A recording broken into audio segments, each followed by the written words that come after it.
కింద స్థాయి నుంచి పార్టీని నడిపిన రోజుకి కనీసం ఒక 2008 నుంచి ఇప్పుడు కొన్ని లక్షల మందిని కలిసి ఉంటారు ఫేస్ బై 1-on-1.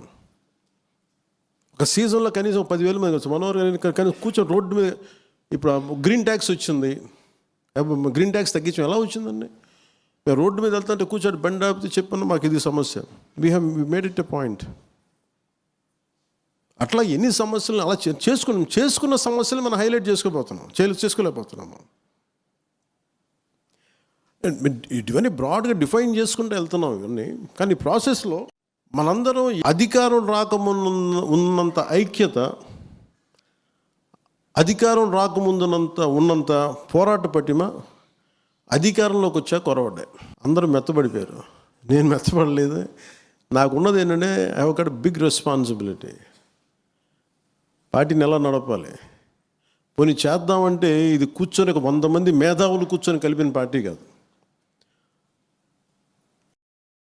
నా ఆవేదనో నా కోపమో కింద పడో మీద పడో నలిగి తర్వాత చాలామంది మనోహర్ గారు లాంటి పెద్దలు మీలాంటి పెద్దలు అందరూ వస్తే ఇప్పుడు ఫామ్ అవుతుంది పార్టీ. ఇప్పుడు నేను ఏం కోరుకున్నాను, అధికారం రాకముందు ఉన్నంత బలం అధికారం వచ్చిన తర్వాత ఎవరి కాలం ఇట్లాగా లూజ్గా అయిపోయాం, వదులుగా ఉన్నారు అందరూ. It's a time to come back. పదవి లేకపోతే ఏమేమి చచ్చిపోతామంటే. నేను ఆర్ఎస్ఎస్ కార్యకర్తలను చూస్తాను, కొంతమంది బీజేపీలో వాళ్ళు ప్రధాన కార్యదర్శులుగా చేస్తుంటారు. ఒక ఖద్దరు చొక్కా, చేతికో సంచి. వాళ్ళ పని ఏంటంటే పార్టీ కోసం పనిచేయడం అంత. వాళ్ళు దేశం కోసం పనిచేసే సంస్థ ఆర్ఎస్ఎస్ అయితే దాని wing, political wing is BJP. దానికోసం వాళ్ళ నుంచి వచ్చే ఒక వ్యవస్థ. వాళ్ళు చూస్తాం మీరు ఎక్కడ ఉంటారని అడిగితే మేము హోటల్స్లో ఏమున్నాం, మాకు ఎవరు ఏ హోటల్స్ ఏమరు, మా కార్యకర్తల ఇళ్ళలో మేము ఉంటాం. We take it forward. They're madly committed about their ideology. ఐడియాలజీతో ఎంతమంది ఏకీపించారు దట్స్ ఎ డిఫరెంట్ స్టోరీ. కానీ మనం నేర్చుకోవాల్సింది అది. రాగానే ఎలక్షన్ టైంలో హడావుడి నాకేంటంటే I'm very clear, this party will go on. Very very clear.